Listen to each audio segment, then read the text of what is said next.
سلامتی ہو۔ جب ہم کل خداوند کی پریزنس میں تھے تو جب ورشپ ہو رہی تھی تو ابھی ہم اینٹر ہی ہوئے تھے تو خداوند کا پاک روح القدس ہمیں اس قدر چھو رہا تھا کہ وہ جو اسمائل کی اسپرٹ ہوتی ہے، جو خدا کی طرف سے لافٹر کی اسپرٹ ہوتی ہے، وہ ہمارے اوپر ٹھہری تھی۔ اور آپ دیکھ رہے ہوں گے کہ جب میں خدا کے کلام کو بیان کر رہی تھی تو تب بھی میرے ہونٹوں پر ہنسی تھی۔ اور یہ ساری عزت اور سارا جلال خدا کے نام کو ہے جو ہمیں شادمانی عطا کرتا ہے، چاہے دنیا جتنا مرضی ہمیں کیا کر رہی ہو، ڈسٹریکٹ کر رہی ہو۔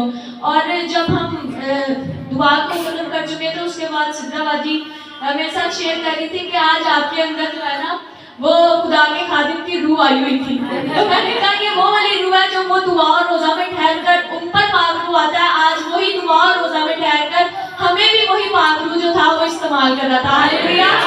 جب ہم خداوند کی پریزنس میں رہتے ہیں، جب ہم دعا اور روزہ میں وقت گزارتے ہیں، خداوند ہمیں اپنے جلال کے لیے بکثرت طور پر استعمال کرتا ہے۔ اور کوئی بھی روح، کوئی بھی جان ایسی نہیں ہوتی جو خدا کے کلام سے یا خدا کی پرستش سے یا دعاؤں سے یا عبادت سے برکت نہ پا سکے، بلکہ جب وہ انٹر ہی ہوتے ہیں تو وہ اپنے معجزہ پر اپنی برکت کو سیکھتے ہیں۔ ہاللیلویا۔ ساری عزت اور سارا جلال خدا کے نام کو ملے، کیونکہ وہی ہمیں قوت اور طاقت دیتا ہے، نہ ہماری زور سے نہ ہماری توانائی سے، بلکہ اس کے روح سے ہم ہمیشہ طاقت پر حاصل ہوتے ہیں۔ جب آپ وہاں پر بیٹھے تھے آپ کے آنسو بھی بہ رہے تھے؟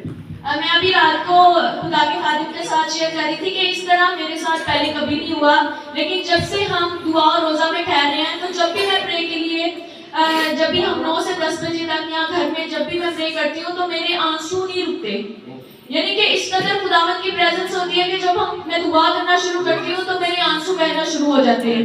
یعنی خدا جو ہے، خدا کے کلام میں لکھا ہے کہ جو آنسوؤں کے ساتھ بیج بوتے ہیں وہ اس کو خوشی سے کاٹیں گے۔ اور یہ آنسو بھی ہمیں خدا کا پاک روح دیتا ہے تاکہ ہم اپنے بیج کو آنسوؤں کے ساتھ بوئیں تاکہ وہ فصل ہم خوشی سے کاٹنے والے بن سکیں۔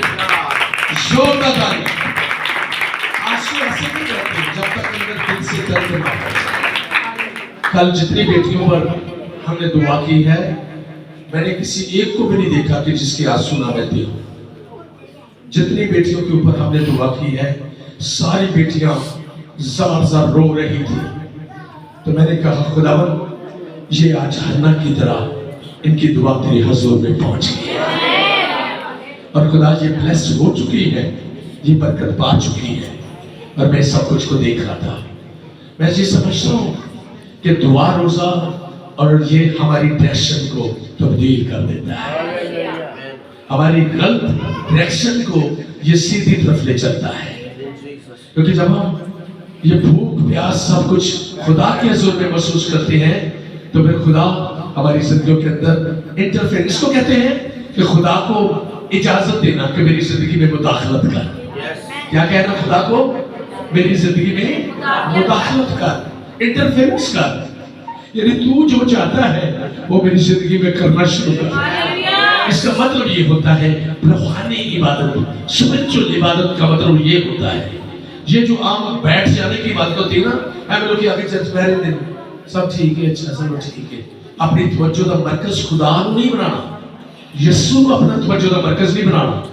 اسی ہور گلاں چ بہ رہنا ہے، جویں سی گھر اوویں سی چرچ۔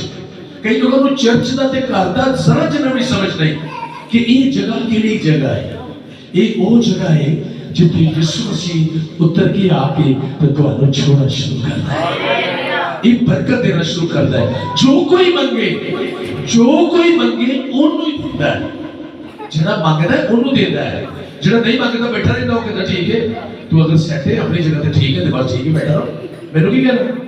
خدا زبردستی نہیں کرتا جب تک آپ اس کو نہیں کہتے کہ میری زندگی میں مداخلت کر، میں تیری طرف انسان ہوں۔